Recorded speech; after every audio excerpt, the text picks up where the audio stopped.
Donc effectivement, j'étais à votre place il y a quelques années. Donc je suis aussi un ancien de l'ESME.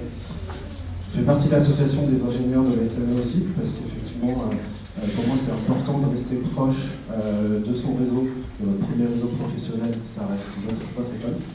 Et moi j'ai rejoint un stage, comme quoi ça peut servir parfois. Nanosens, qui est une petite structure, donc du coup aujourd'hui je vais vous parler de plusieurs choses. Je vais vous parler de réseau professionnel, je vais vous parler de petites structures et d'entrepreneuriat, et aussi de quelques petits tips et stratégies pour vos recherches de stage et tout ce qui va pouvoir vous servir un petit peu dans mon pro derrière. Voilà, moi je travaille pour Nanosens, c'est une société qui travaille dans la qualité de l'air intérieur. Une société qui a une vingtaine d'années, qui existe depuis 2002, une équipe de 5 à 10 personnes en fonction des années, en fonction des projets. On fait de la feuille blanche aux produits finis et on conçoit des sondes de qualité d'air intérieur et extérieur pour faire mesurer les polluants dans le bâtiment, agir sur la ventilation, faire des économies d'énergie tout en protégeant des vies et la productivité potentiellement des salariés dans les espaces. Voilà, donc vous présenter un petit peu l'écosystème qui se tisse tout autour d'une personne et autour de vous dans l'avenir. Vous allez être représenté par votre job, votre carrière, par vos associations personnelles, vos associations professionnelles, et tout va s'imbriquer. J'ai intégré la ISME pendant que j'étais encore à l'école, je n'étais pas encore diplômé, j'ai commencé à me rapprocher de l'association des ingénieurs pour pouvoir vraiment utiliser ce réseau-là, faire des conférences, profiter des afterworks, profiter de l'expérience de mes pairs. J'ai tout mon job et ma carrière au sein de Nanosens et autour de tout l'écosystème professionnel qui est autour de cette société. Donc c'est un petit peu ce que je vous présente à la FIMEA. Donc la FIMEA, c'est la Fédération des métiers de l'environnement atmosphérique. En gros, c'est la fédération qui regroupe une centaine d'entreprises qui travaillent dans la qualité de l'air en France. Donc en gros, c'est le moyen le plus simple et le plus rapide de toucher tous les professionnels de l'air en France. Et tout simplement en donnant un petit peu de son temps et d'intérêt, on m'a proposé un poste au sein de la com, alors je suis ingénieur, en relation presse dans cette association-là. Et ça me permet vraiment de faire des salons avec eux, d'avoir des réductions sur plein de choses, et de toucher beaucoup plus de monde que je le ferais moi tout seul. Et du coup, ça me permet aussi de me présenter quand j'arrive vis-à-vis de nouvelles sociétés, etc. Je me présente en tant que Nanosens, mais aussi en tant que représentant de la filière. Donc en fait, je ne représente plus une société de 5 personnes, mais une fédération d'une centaine de personnes. Et du coup, c'est pas du tout le même poids, c'est pas du tout les mêmes interactions qu'on peut avoir avec en échange professionnel. Sachant qu'en tant qu'ingénieur, et surtout en tant qu'ingénieur généraliste de l'ESME, vous allez devenir vraiment les couteaux suisses de l'industrie et vous allez vraiment être capable de vraiment choisir votre avenir, vos orientations. Et ensuite, du coup, ce réseau pro et votre réseau perso, vous les fusionnez et vous continuez d'élargir petit à petit au fil des stages, des années, des rencontres. Et ça devient votre réseau personnel. Et ça permet vraiment de pouvoir aller beaucoup plus large. Et donc ça, premier conseil, mettez-vous à LinkedIn tout de suite. C'est quand même un super pouvoir assez incroyable. Moi, je crois qu'il y a quelques années, j'ai dépassé les 10 000 abonnés. Et du coup, ça permet à chaque fois que vous parlez, il y a des personnes qui vous écoutent et qui sont ciblées dans le secteur professionnel qui vous intéresse. Donc c'est assez incroyable. Première chose, vous avez tous des smartphones dans la poche. Il y a le site web de l'AISME. Il y a un groupe AISME sur LinkedIn qui s'appelle ESME Alumni, sur lequel vous pouvez publier tous vos profils, etc. Parce que quand vous commencez sur ces plateformes-là, vous n'avez aucun réseau. Et votre premier réseau, je vous le dis encore, ça reste votre étape. Alors pourquoi je travaille dans la qualité de l'air, pourquoi c'est important la qualité de l'air? Il faut savoir vraiment que à l'intérieur, on est face à une triple exposition. Il y a la pollution extérieure qui rentre, il y a la pollution à l'intérieur, de tout ce qui est meubles, etc., les solvants, les produits ménagers, la cuisine, les odeurs, tout ça, plus un phénomène qui est plus simple de rentrer dans un espace confiné que d'en sortir. Il y a vraiment une accumulation des polluants en environnement intérieur. Il faut savoir qu'en qualité d'air, on parle toujours de niveau d'exposition et de temps d'exposition. En fait, on respire tous du poison. La question, c'est de savoir combien, à quelle quantité et qu'est-ce que ça représente pour nous. Dans tous ces métiers-là, on fait vraiment de la mesure, donc on va mesurer la qualité de l'air, on va contrôler la ventilation avec. Donc c'est un petit capteur qui est 10 cm par centimètre, qui s'encadre dans le mur. On a entre 12 et 15 mesures à bord.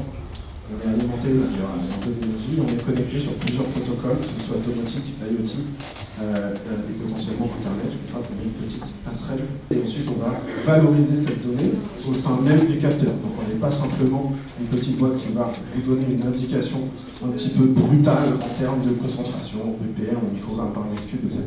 On va essayer de valoriser la data. Donc on donne des indices, des indicateurs de qualité de l'air entre 0 et 100. Et sur plusieurs variables, notamment la productivité, la santé, etc. On a développé le produit de A à Z, c'est pour ça que c'est extrêmement intéressant de bosser là, parce qu'on a tout sous la main. On voit vraiment fait de blanc jusqu'au produit fini, jusqu'à la commercialisation. Donc moi, je suis autant ingénieur que commercial et assistant de direction à l'heure actuelle, puisqu'on est vraiment une petite équipe et je suis le numéro 2 de la boîte. Du coup, c'est vraiment ultra passionnant parce que voilà, un jour, on est en train de faire une vidéo avec la graphiste, on devient graphiste, on n'a pas le temps. Le lendemain, on est en train de gérer le site web. Le surlendemain, on est en train de faire des tests techniques dans des chambres de qualité, etc. Et après, il faut finir tous les produits qu'on a commencé. Donc, on repasse sur la phase conception. Tout ça en gérant aussi quelques problématiques SAV. On a un client qui est le passerelle, qui n'arrive pas à être connecté, etc. Donc, on finit par discuter avec les services informatiques des sociétés pour pouvoir se connecter. Et ce qu'il faut savoir, c'est qu'on a conçu notre produit, on l'a plutôt bien conçu. Et le but, c'est vraiment d'aller faire des économies d'énergie, puisque le bâtiment représente plus de 60% de la consommation d'énergie de la France. Et la partie chauffage, ventilation, clim, c'est la majorité de partie de cette consommation. En fait, on agit sur le premier pôle de dépenses énergétiques du pays. Donc, on a une cible prioritaire sur les écoles et les ERP, donc c'est les établissements recevant du public, puisque c'est là où il y a des personnes sensibles. Et c'est là où il commence à y avoir quelques réglementations qui se mettent en place. Mais il faut savoir que c'est valable aussi pour tout le tertiaire et tous les bâtiments labellisés qui vont devoir faire des économies d'énergie, etc. Pareil, dans le tertiaire, il y a un décret qui dit que toutes les sociétés doivent vraiment réduire leurs émissions. Et donc ça rentre vraiment dans ces cadres-là. Et ça permet d'installer des produits un petit peu partout. Donc voilà, comprendre vraiment pourquoi c'est important. C'est pas trop compliqué, un bâtiment. À la base, c'est 4 murs, des trous partout, on chauffe, ça chauffe les étoiles, c'est pas bien grave, il suffit de mettre un petit peu plus de bois dans la cheminée, c'est bon. Ensuite, on s'est un peu plus creusé la tête, on est là, mais si on isolait un petit peu le bâtiment, ce serait quand même plus simple, il faudrait mettre moins de bûches dans le feu. Voilà, donc petit à petit, en gros, plus on va isoler un bâtiment, plus la quantité d'air qu'on va échanger avec l'extérieur va jouer sur la quantité d'énergie qu'on a besoin pour chauffer le bâtiment. C'est assez basique, mais au lieu de chauffer moins, il faudrait vraiment ventiler moins, mais juste ce qu'il faut pour éviter de chauffer les étoiles. Vraiment trouver un équilibre, et nous, notre but, vraiment, c'est ça, de trouver cet équilibre-là par la data et par la connaissance. Donc, comme je vous le disais, une société, elle va vraiment être représentée par les secteurs auxquels elle touche. Une société n'est jamais seulement son objet social, il y a toujours un écosystème un petit peu autour. Et voilà, la notion, ce que je vous disais, elle travaille vraiment dans la conception, mais vraiment dans la partie électronique, R&D, objets connectés, puisqu'on a des problématiques de connexion, donc rentrer dans un réseau qui a ses propres règles, etc., ses propres chips, ses propres moyens de communication, tout ce qui est capteur et analogique, on comprend le signal, comment traiter le signal pour tirer une information à partir d'une réaction physique ou chimique, donc effectivement c'est la partie capteur, donc c'est la data, et tout ce qui va être automatisation, réalisation à partir de ça. On touche aussi le smart building, la santé et l'énergie. C'est des choses qu'il faut que vous arriviez à projeter aussi sur les sociétés qui vous donnent envie. Si vous avez un secteur qui vous intéresse, il faut savoir qu'il y a beaucoup de sociétés qui travaillent dans ce secteur-là sans que vous en rendez compte. Et inversement, il y a des sociétés dont vous n'imaginez pas qui touchent à ces secteurs-là, qui vont être des secteurs d'intérêt pour vous. Donc toujours avoir une vision large des sociétés et de dire que voilà, une société qui travaille dans le capteur, elle va forcément avoir besoin de connecter ces choses dans le moment. Donc, si je suis plus dans le réseau, ça va potentiellement pouvoir m'intéresser aussi. Donc au sein d'Innosens, on fait vraiment tout électronique, hein, donc ça. Schéma routage, vous allez sûrement voir ça plus tard. Mais voilà, vous avez des composants qui ont certaines fonctionnalités. Donc, il y en a, c'est pour apporter l'énergie. La plupart, c'est les microprocesseurs, c'est l'intelligence, le cœur. Si vous allez avoir la mémoire, c'est vos data. Et le but, c'est de pouvoir agencer tout ça. Donc, garder toutes les datasheets avec tout ça. Une fois que vous avez fait votre schéma de principe, donc avec vos blocs, l'alimentation va alimenter tout le monde. L'intelligence va piloter tout le monde. Et les capteurs doivent vous donner les data. Voilà. Ça, c'est vraiment le BABA de l'électronique, c'est faire ces schémas, choisir ses composants, choisir les fonctionnalités qu'on veut dans son produit. Ensuite, les relier entre eux. Et ensuite, les disposer sur le routage, donc c'est les disposer physiquement sur une carte électronique. C'est un petit bout de plastique en disant voilà, je veux le processeur au milieu. Et donc ça va vous permettre de donner la taille et la forme à votre objet. Et ensuite, vous allez pouvoir connecter donc, tous les traits virtuels que vous avez fait sur votre schéma, vous les connectez physiquement en réel sur le routage. Donc ça, c'est vraiment la partie conception électronique, c'est passionnant, c'est génial. Et ensuite, vous allez devoir ça créer. Vous allez créer voilà, une carte électronique, vous avez celle-là. C'est celle que vous avez conçue là-haut, ok. Je vais la connecter aux autres. Ensuite, je vais mettre mes capteurs. Et du coup, vous allez commencer à avoir la partie mécanique qui va rentrer en jeu. Donc, comment j'intègre l'électronique dans mon produit, comment j'intègre mon produit là où il doit aller. Est-ce que c'est un produit qui est embarqué dans un train? Est-ce que c'est un produit pour le bâtiment? Est-ce que c'est un produit portable? Est-ce que ça va être un module supplémentaire dans quelque chose d'existant? Voilà. Vous intégrez mécaniquement vos produits. Et ça va vous permettre de vraiment avoir un écosystème complet. Et ensuite, vous prenez en compte le temps des collaborateurs, toute la partie gestion de projet pour faire les choses bien et dans les temps. Et du coup, tout ça, c'est de l'argent. Donc, il faut aussi réfléchir à la partie financement. Donc, soit c'est vous qui gérez, soit c'est quelqu'un d'autre. Mais globalement, dans un projet, vous allez vraiment avoir tous ces aspects-là. Ça, c'est un petit peu la partie pro. Ensuite, je vais remettre un petit peu ma casquette à ISME. Et du coup, vous donner un petit peu quelques tips pour les stages. Votre vie associative, à l'heure actuelle, dans l'école, c'est un espèce de microcosme professionnel avec beaucoup moins d'enjeux. Négligez absolument pas la vie associative et les responsabilités associatives que ça peut vous apporter, puisque c'est vraiment les premiers contacts avec le budget, quelque chose de là. Vous allez pouvoir vraiment rentrer dans une mini-viatique. Et voilà, concernant les stages, je vous fais quand même quelques petits conseils rapides. Vous êtes ingénieur, vous n'êtes pas con, vous savez que c'est les probabilités, vous devez les mettre de votre côté, donc le plus de demandes possible. Ensuite, elles doivent être le plus pertinent possible, donc le plus ciblé possible. Si vous avez plusieurs secteurs que vous ciblez, vous devez vous faire une liste par secteur et attaquer un maximum sur chacun de ces secteurs. Votre objectif, c'est de trouver plusieurs stages. Pourquoi? Pour vous avoir le choix, pour enfiler à vos potes, et pour être bien avec 3 RH avec qui vous pourrez potentiellement re-rentrer en contact les années suivantes une fois que vous aurez un petit peu plus orienté votre parcours professionnel. Le réseau, c'est vraiment une toile d'araignée. Vous allez commencer, il vous faut des points d'entrée, donc il vous faut des pistes de départ. Et une fois que vous avez cette piste de départ, vous allez pouvoir rayonner. Typiquement, moi je vous conseille, et c'est effectivement le choix que j'ai fait de manière personnelle, c'est d'attaquer par les associations professionnelles. Peu importe le secteur, il y a des gens qui donnent de leur temps bénévolement pour faire des listes. Donc ils font des listes à votre place, ils font des annuaires de toutes les sociétés du secteur.